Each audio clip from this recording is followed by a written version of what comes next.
This episode of Out of Spec Reviews is brought to you by Magna. More on that later. Launch? Sounds. Woo! Woo! Woo! Wheel spin, wheel spin.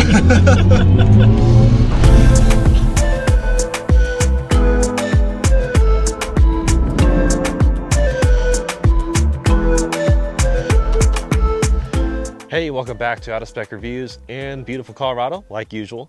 And beautiful or not beautiful, I don't know. What do you think of the new i4 from BMW? The i4 M50 right here, spicy meatball in beautiful alpine white metallic.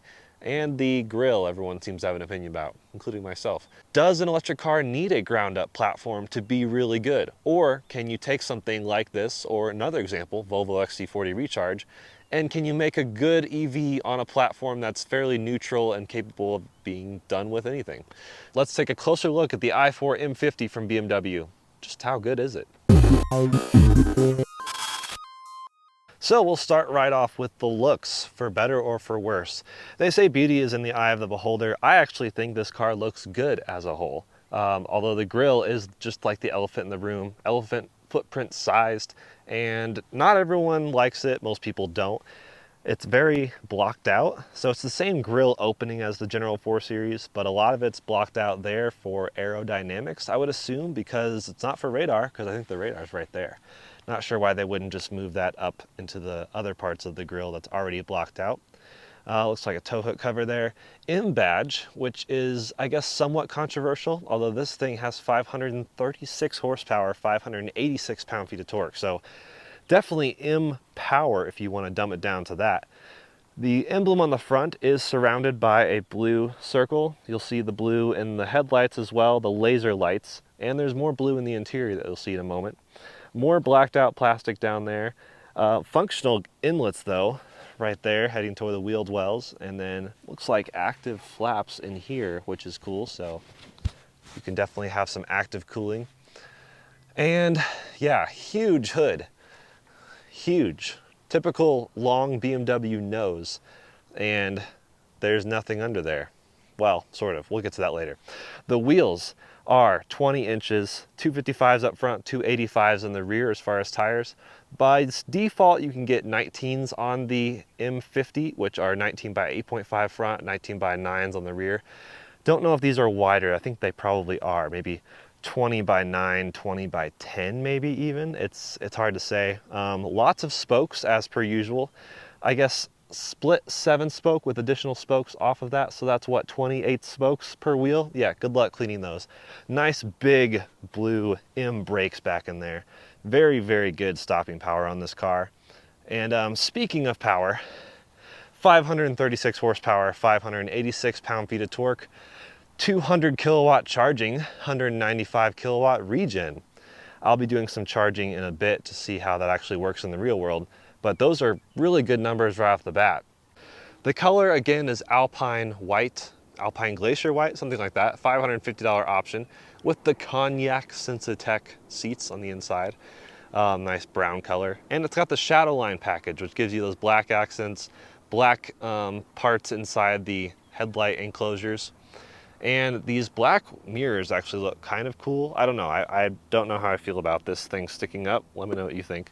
But it works, and you can just tell already from the outside how huge that display is. We'll take a look on the inside soon. Something else that separates this from other electric cars right off the bat is the lack of a full glass roof. You see, most cars seem to have a full glass roof or none at all. This takes the general moonroof approach. So fully powered moonroof. That is a decent size for a sedan, but definitely not the whole glass roof, which in theory could make it a bit quieter inside. What do we got back here? Nice spoiler. Something else I really like about the M50 specifically is it's got these along the wheels, and it's got the spoiler right up here, which looks fantastic. i4 badge with the I inset with blue. Another BMW badge in the back with the camera integrated in the black part, which is great. Looks nice with no obvious camera on the back.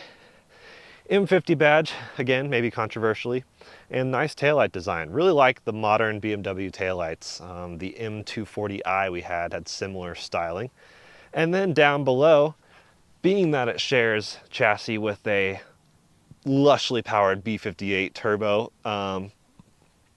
you have exhaust outlets, which are blacked out with pseudo aero, I guess you could say. Not really functional aero as far as I can tell, but it looks okay. It looks aggressive, I suppose. Just lots of black up here. This really comes up, which looks a little funky. I'm not really sold on the back of the car as a whole. It looks like something was out of place or misplaced. I don't really know. Side skirts are nice and black. And yeah, just as a whole, nice looking car. It looks fairly luxurious, and that's what you'd hope for $77,000 as tested. This thing starts at about $65,000 for the M50, and the 40, which is the cheaper rear-wheel drive, less powerful but longer range one, is yeah, a bit cheaper. I think 50 is somewhere in there is where it starts. But let's hop in and take a quick look on the interior. This episode is proudly brought to you by Magna. Magna is a mobility technology company that is super unique because they touch every aspect of almost every car in the market, especially a lot of electric vehicles, and they even can produce vehicles from the ground up.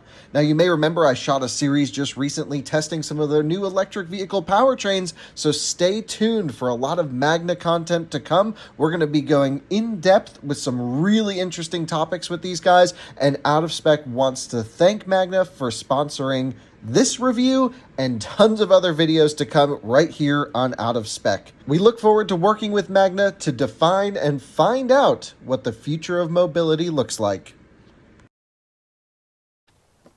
Beautiful, beautiful cognac leather-ish Sensitech. I don't know if that's real leather. I don't think it is. But the interior just looks spot on. I think BMW does great interiors. You actually have ambient lighting in here and Harman Kardon sound system, which is solid. Piling in. Welcome. So I can actually pick my profile here. Fire it up with a start button. There's no just instant on. Nice chiming there. I will have the fans on because it's a bit toasty out. It is genuinely nice. It's just, you know, Colorado sun and all that. But you're immediately met with these two huge displays, 12.3 inch right in front of you, 14.9 inch in the middle. Massive, with the new BMW iDrive 8. iDrive is BMW's, you know, infotainment system. This is now 8, which has been introduced with the iX and now continues with the i4 and i7. And it's essentially redesigned from the ground up. Definitely check out my other video on the infotainment and deep dive because it's all new. I wanted to do a full review of the infotainment and how it works on that screen and this screen and even the heads-up display, which you can sort of see there. Yep, there it is. But great infotainment overall. Very snappy computer, very responsive to touches, and it really doesn't bother me. Nice touchscreen. It's all capacitive, of course, and then you also have this wheel down here which can manipulate things up there as well, and it's nice and clicky. Also down here is the shifter, which is outlined in blue now, unlike other BMWs. Now I'm in drive, and then you can slot it over to B mode, which is brake, essentially. That's their one pedal driving, so we'll get into that later. They're back in neutral. Side note, I also love that when you have the shifter over to the side in B mode, if you just tap park, it brings it back over for you and puts it in park. Maybe that's normal for BMW, but I just discovered it and love it. Got traction control, cameras, parking assistance, and then your modes, which are Sport, Comfort, and Eco Pro. Auto, hold, parking brake, and then all your media controls for the infotainment up here.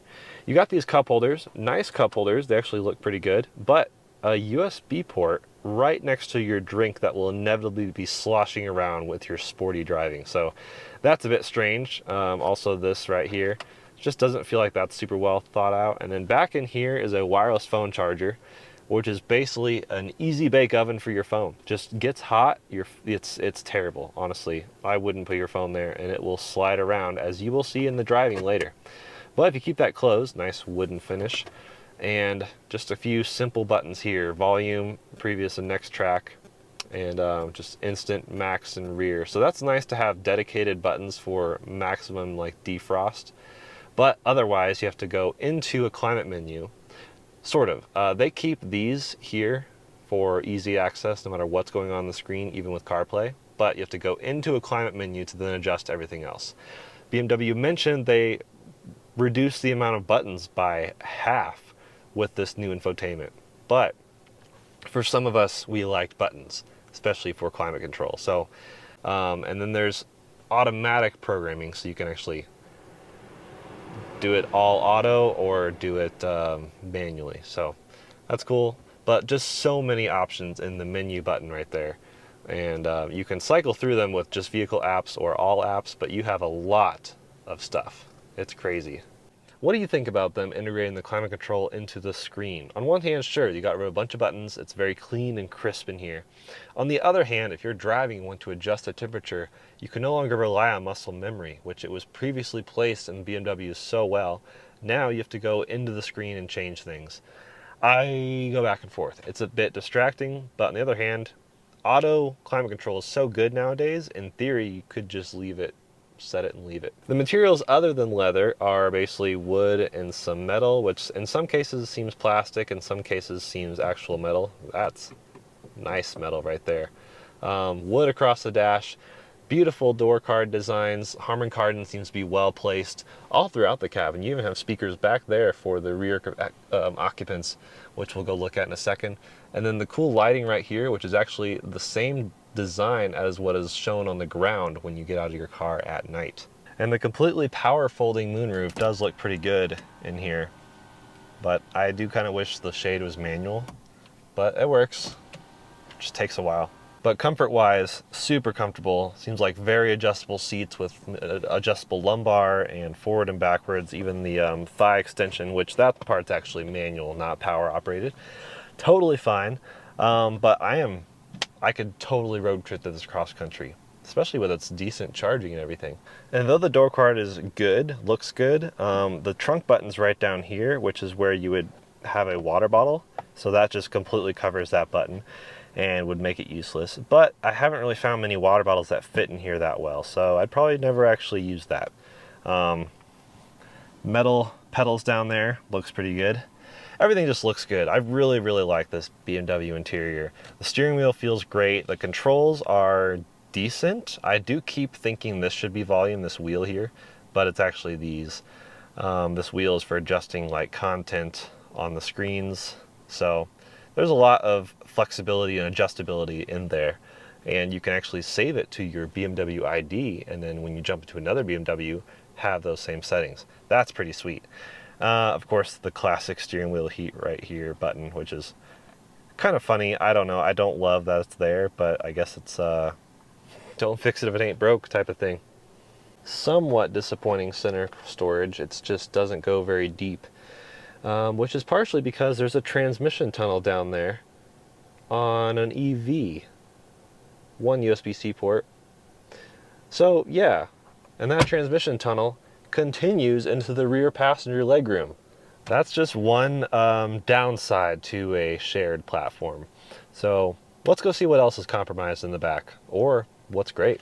Door handles work fine. They're the kind that's kind of flush and you just pull it to open it. Some manufacturers just have the standard ones that are just sticking out, and concept car designers hate them. But for car designers with design in mind, I think that actually works pretty well, this method right here. And all four of them can be done to lock and unlock, which is great with the keyless. So let's climb in the back. First of all, got the Harman Kardon right here and here. Looks really good on the door cards. And move my stuff. Oops. So sitting here now behind myself, have decent knee room, decent leg room. The floor is fairly high, which could be battery pack placement, I suppose. Have my own climate control back here, which is nice. Can do auto or adjust it. It's not dual zone, it's just one single rear zone. 2 USB-C ports in there. So it works. Let's see if I can lower that. Yeah, it's a bit hot back here. Headroom, decent, but not, yeah, actually not that great. I am 6 foot tall and cannot actually sit back all the way with the hat on. With the hat off, barely. So, not really a fan of that. It is a very low roof, and that would be a huge benefit to doing like what a Model 3 would do and have a glass roof all the way back. This has really pretty thick roof, like extend. Look at that, that's crazy. It does bubble up a bit right here, but not enough, not nearly enough. Nice dome lighting. Yeah, just nice materials continued. Pull this down. Cup holders. This feels like really cheap to me. Oh, it just sounds cheap too. Not, yeah, I feel like that's gonna break pretty soon. And then the middle seat was what I was referring to earlier.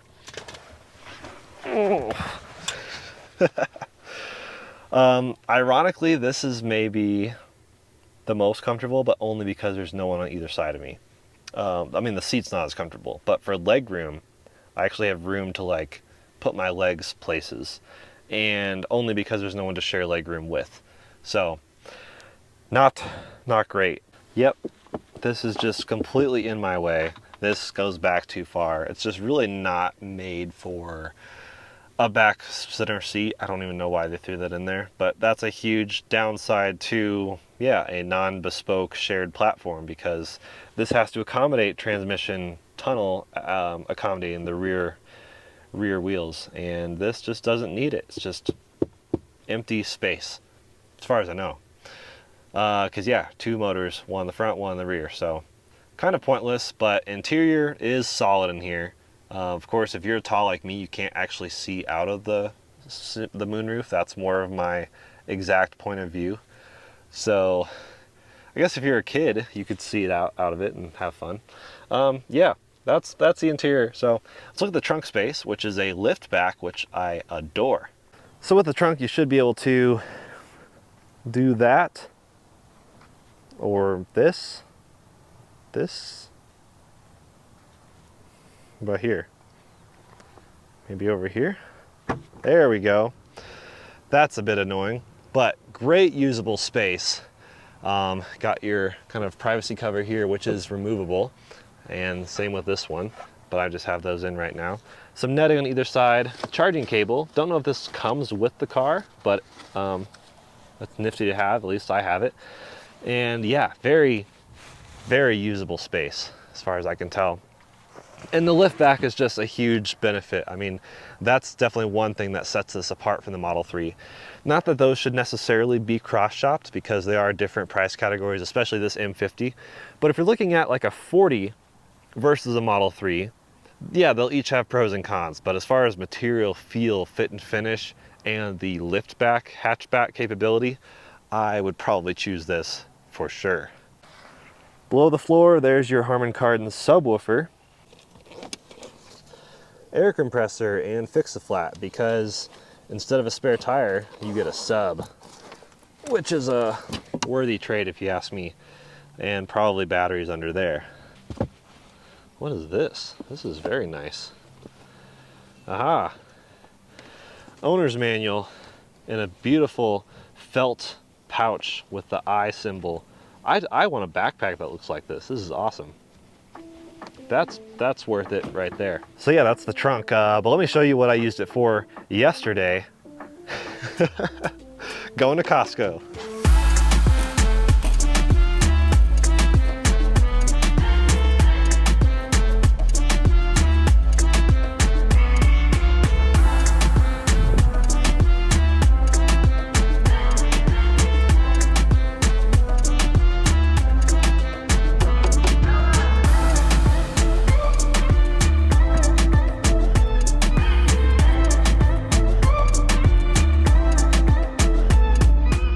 Yeah, very usable trunk. I found the kick function to be very unreliable, but you can also open it just by pressing this button right in here, or on the key fob is a great button. But I actually took it to Costco yesterday, bought a giant 12-inch subwoofer because it was Star Wars Day and we wanted to watch Star Wars, and got some tacos because today's Cinco de Mayo. So definitely usable, but yeah. What about the Frunk? Yeah, what about it? Another downside of a non-bespoke is just nothing. All where the engine would be. Of course, there's a couple service items here and on the other side. and wiper fluid here. So not the cool wiper fluid location that you would see on the iX, which is here. Looks good. We got the M badge there, but it's just a bunch of plastic completely covering what could have been a frunk. Although that's just, yeah, it's not a bespoke platform, so you don't get a frunk. The EV6 and Hyundai Ioniq 5 didn't have much room up here either, but they at least had a tiny storage space for a charging cable, which this doesn't even have. But do you really need a frunk? Honestly, if you're buying this car, you're a BMW customer who would like a 4 Series, and you just pick what flavor drivetrain you want. Do you want like a singing B58 with the 8-speed ZF automatic transmission? Beautiful combination right there. Or do you want all electric and the power and capabilities therein? You just don't get a frunk, but that's fine because it's just the same. It's, on one hand, a shared platform makes things easier for the buyer. You don't have to compare like, okay, what if I want this feature over this feature? It's really just what flavor powertrain do you want? How do you want to use your car? Speaking of using your car, let's just go drive this thing and see how it drives. Is it going to be compromised by the shared platform, or is it just really work? We're going to launch it. So put it in sport mode, which I have set to Sport Boost. Gives you extra power off the line, and supposedly 0 to 60 in 3.7 seconds. Let's go. Launch control active. Full send! The power! That is so freaking fun. I know every time someone drives an EV, a performance EV, it sounds like a kid in a candy factory. It's just like, oh, the power off the line. But what's interesting with that launch is it's almost like it's still instant, but it's like rolled into just slightly. It's like they're not trying to kill you with immediate torque that throws your head back in the seat. Like some Teslas like the Plaid or even the P100D, it's that immediate launch versus this one rolled into it for a half second, which I actually liked. It felt more natural. Heading up to the canyon by my house just to see how it feels. And with the adaptive dampers, it really stiffens it up a lot in a really impressive way, given that this car is over 5,000 pounds. I am really impressed with how planted it feels. Now, all-wheel drive is great. It's got the BMW X-Drive system, although this time with two separate motors. So one in the rear, 250 kilowatt motor, and then a front 200 kilowatt motor. So it is slightly more power in the rear, but it still feels like the front's really helping a lot. Brakes are a little bit squishy, but then you get the power back. So just doing a launch from a stop without launch control, I think nets you just around 4 seconds 0 to 60, so that's not quite the full horsepower. But then when it goes to full launch mode, that's when they give you all 536 horsepower, 586 pound-feet of torque. Those are huge numbers. Granted, like I said, this is over 5,000 pounds, and it needs all the help it can get. It feels heavy, feels hefty. But these wheels, these bigger wheels with the wider tires, the 285s in the rear, 255s in the front, really feels solid. And the sound, you gotta tell us what you think of the sound. Yeah, Hans Zimmer made music for, Interstellar and Dark Knight trilogy and Pirates of the Caribbean, really epic music.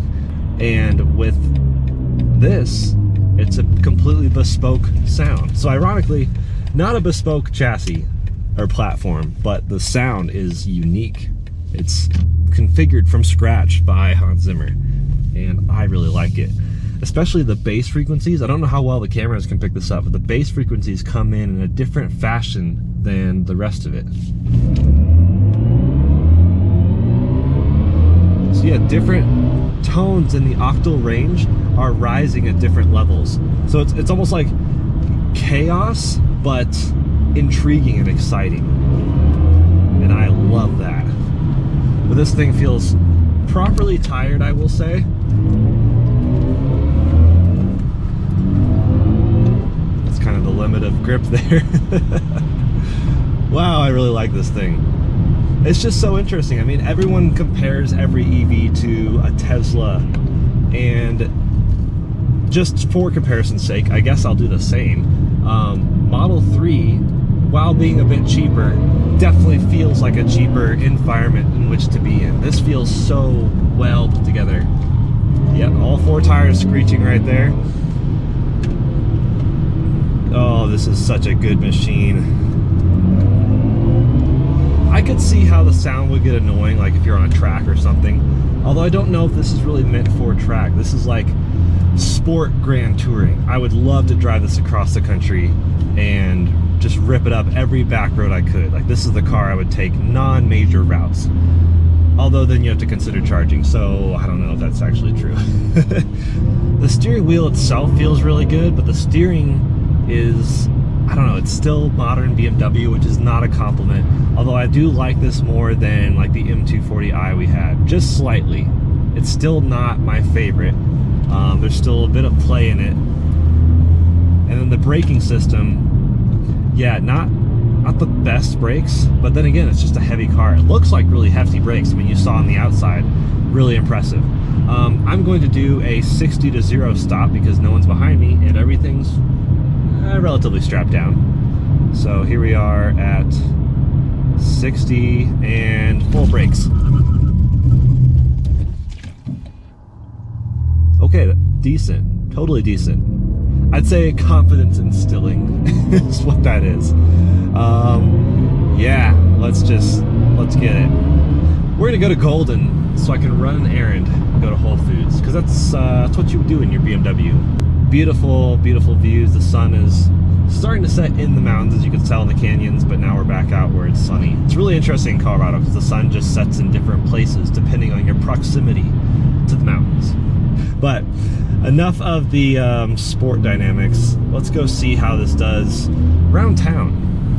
So back on just a standard road, want to see how it does. A lot of bumps over here, so I'm going to switch it back to comfort mode, which tones back the iconic sounds. That's what they call the BMW Hans Zimmer noises. It tones down iconic sounds, softens up the dampers. The air suspension in the rear, yeah, it's just rear air suspension, just becomes a bit more wafty, and it's genuinely really comfortable. Like, I'm impressed at how well sorted this car is for so many different applications, given that it's a platform that can take so many different powertrains. But on one hand, that makes sense. It's already developed, already solid platform. The Ford 3 Series are really good platforms from BMW. So, no complaints where I expected to have a complaint. But just cruising along here, actually we'll go to Eco mode, which you can do Eco Pro or Eco Pro Individual, and if you configure it individually, you can literally say like climate control less, seat heating less, like just all of it. But wow, that really, really changes the mapping of the pedal. Where I would have normally been like 100 miles an hour right here, allegedly, I'm just, cruising at the speed limit, and then I floor it, not flooring it, but like give it half beans, and it's just a little nudge forward. You can still make it go faster. Like, that's still adequate passing speed, which is the idea. You want to be in eco mode on the highway, inking out every last drop of range, which according to the EPA is 227 miles for this M50 with the big wheels. The M50 with smaller wheels can get up to 270 miles, or the rear wheel drive can do up to 301 miles. So decent range too for a bespoke, or for a non-bespoke platform. So I actually need to navigate to Whole Foods. So yeah, if you haven't seen my in-depth iDrive 8 deep dive video, go check that out, because I show you everything about the system, but also the custom wake word, which is way too fun. So by default it's hello, and then you add the word BMW. I didn't want to activate it, but I chose one. What up, I4? Take me to Whole Foods. It works. I have found several destinations. There it is. That's brilliant. I love that. I wish you could do that for every device. Like my phone, instead of saying, the Siri thing, I'd love to just pick one. Comfort is like the way I would drive almost everywhere. I'll actually keep the iconic sounds on because it's really not that annoying to me, because they're quieter, and still it's subjectively I guess, yeah, subjectively a good sound. I like it, but that's a good amount. What would normally be sport shifting, like manual shifting mode, whatever, in the ZF 8-speed automatic is now B mode, which is basically one pedal driving. And it's okay. It's not Tesla level. I hate to keep comparing things to Tesla, but it's not Tesla level one pedal driving. It seems like it doesn't roll off near as fast as I would expect it to. Still pretty quiet in here, not like insanely quiet. I feel like it sits closer to Model S in terms of how quiet it is and the interior feel, although the interior in here feels even better than Model S for sure. It just feels like a really well, properly built car. Let's turn on the assisted driving and see how that works here. So just turn that on. It's got the automatic steering, which or you know, active lane keep assist, whatever they call it. Everyone calls it something different, even though it's all the same thing. Basically lane centering. But yeah, I haven't felt like I could trust it that well. I'm gonna extend my follow distance a bit. But it seems to read the lanes pretty well. And one huge thing that's an advantage to this system that I like is the capacitive steering wheel. That's the proper way to do it. Instead of requiring a lot of torque to let the car know you're there, it's capacitive. However, if you're adjusting, like, let's say the speed or the follow distance, it doesn't count that as a input, so it still will flash at you if you're not like touching the sides. So very, very, very minor thing. But I appreciate that about Teslas, for example, that you can just adjust the scroll wheel and it will do it for you. If I don't touch the steering wheel for a little bit, it will start flashing on the wheel itself, which I really like. That's, you know, typical new BMW thing, and that's a good implementation. I like that. So iDrive 8 is not perfect. I am routing us to a charging station to show you how it charges, and I switched it to sport mode, which for some reason ended my navigation. And then it said, your range is very low. Show charging stations? Yes, why not? Alright, there's the high-powered charger DC EVgo I want. Navigate, start guidance. Your range is very low. Show charging stations? Yes. And it's just an endless loop and will never actually navigate me there. Unfortunately, I already know where it is, but that is maddening. And we have entered turtle mode, which basically means power, it still has that torquey feel, but its power is just greatly reduced. I can really feel that. Got it all plugged in right here, charging. And let's see what we're pulling here. Almost 500 amps right off the bat, and 205 kilowatts. Excellent. So performance with EVs is, on one hand, the acceleration, the power, the torque, and all that. But on the other hand, how does it charge? What's the charging rate, and how long does it take to charge? So this is rated to be up to 200 kilowatts. I'm literally looking at it, say 206 kilowatts right now. Super impressive right off the bat. We'll see how long it holds that, but yeah, it's at almost 500 amps, 420 volts or so. And we'll keep an eye on it, see how it goes. But supposedly right about an hour in the charging session, according to the car. We'll see if that's accurate. Already at 9%. And it's stated right about 1 hour to 100%, just over an hour. So it's actually close to being on par with Tesla as far as that is concerned. Not to keep comparing it to Tesla, but it's valid at this point. So hopping on the highway, wanted to let you know how it drives, let's say road trip mentality. But before I do that, I actually got a couple other opinions from a few others, because it was Star Wars Day and this is basically a spaceship, so many people, so why not? So don't just take my word for the impressions. I have a couple of friends here with me. Oh, by the way, happy Star Wars Day, folks. I'm taking you out in a spaceship, the Stormtrooper Mobile. That is the i4 M50. It's great. Got the mood lighting. I'm very chilled out by the mood lighting. I love that it's like modern without being over the top. Yeah, it's still BMW. So this is comfort mode. So active dampers all around, rear air suspension. And that like Jetson Mobile UFO noise that it made when we were accelerating. Yeah. Is that motor or is that piped in? Yeah. What? This is an interesting thing because a lot of EVs pipe in sound and it sounds dumb. BMW knows that, and so BMW went to Hans Zimmer and said, make us noise. And so he did this. And we're still in comfort mode? Yeah, still comfort mode. Are you guys comfortable? Yeah, it's not bad back here Yeah. for a... How's the backseat space? For a sports sedan, it's not bad. I'm 5'10". I'm able to comfortably sit behind you. Luke, how tall are you? 6 on the dot. Yeah, so it's not bad. Let's go sport mode. Oh, baby.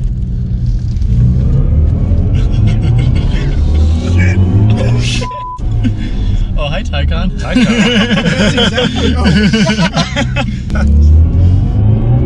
The noise. That was just- Oh my gosh. Wheel spin for like 3 seconds right there. I thought we were gonna slide, but this thing is planted. It's gripped. Yeah, it grips well. So Those 285's doing their job. launch. Sounds... Woo! Woo! Woo! Wheel spin, wheel spin. But now the sound is much bigger. Yeah, so this, Yeah. when you turned it to sport, the sound is more aggressive. And he has unique sounds with like the deceleration and the acceleration. It's just, yeah. And what's cool is Hans Zimmer is already committing to making more sounds for them in the coming years. So it's like a DLC for sound.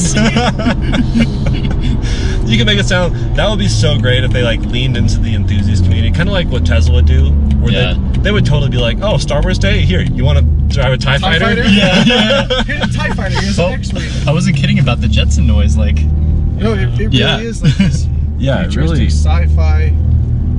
really is fun. dude, Sounds great. the sound livens up EVs for me a lot, actually. It does. I feel kind of like a sucker to admit it, but it's pretty cool. But this is just entirely fake, but like intentionally something In the best different. way possible. But like Hans The best Zimmer kind. fake. Yeah, I'll take it. I would love if they like, because it's Hans Zimmer, it's already licensed. I would love if they did like Pirates of the Caribbean. Just That'd be so sick. No. Yep. Well, thanks for joining. So, on the highway, very smooth, very compliant, easygoing. I really like this thing. I know I keep saying that, but I didn't expect to. But the Volvo XC40 Recharge had the same kind of mentality and reaction from me. It was like, okay, it's not a bespoke EV, it can't be that good. And then here I am saying that was good, but now I'm saying this is good. There's an XC40 non-recharge, like you never know. And this, to most people, you wouldn't know if this is a BMW gas-powered car or the electric i4. And I kind of like that. I like the subdued nature. It's not trying to be an exercise in crazy styling like the EV6. And it's just so well built, feels proper, feels good, feels like German engineered to perfection. Highway driving, throw in eco mode just to save the environment a bit more. Turn on assisted driving, set that. Oh, a little bit of a lane wobble right there, but genuinely a pretty good system. The fact that you can get the 40 eDrive, which is the rear-wheel drive, more economy-focused model, that's like, I think in the 50s, and then with the tax credit, that brings it down to below 50, which is really impressive for the car. I mean, this feels premium. This, of course, again, as tested, is $77,000, which is a price tag, more than pretty much any Model 3, but less than a Model S. And I probably would take this over a Model S, honestly. It's just two different things. If you're looking for a German, beautifully engineered car that's electric, kind of a luxury sedan, in this price bracket, you're really just looking at this. And then the EQE will come out, but have you seen the EQE? I would take this kidney grill monstrosity over the EQE any day. Well, let us know what you think of the BMW i4 M50. It's not bespoke, but maybe it doesn't need to be. It's still an exceptional EV in so many ways, very few complaints. Curious to see if you think the same. Thanks for watching. Goodbye. goodbye for now.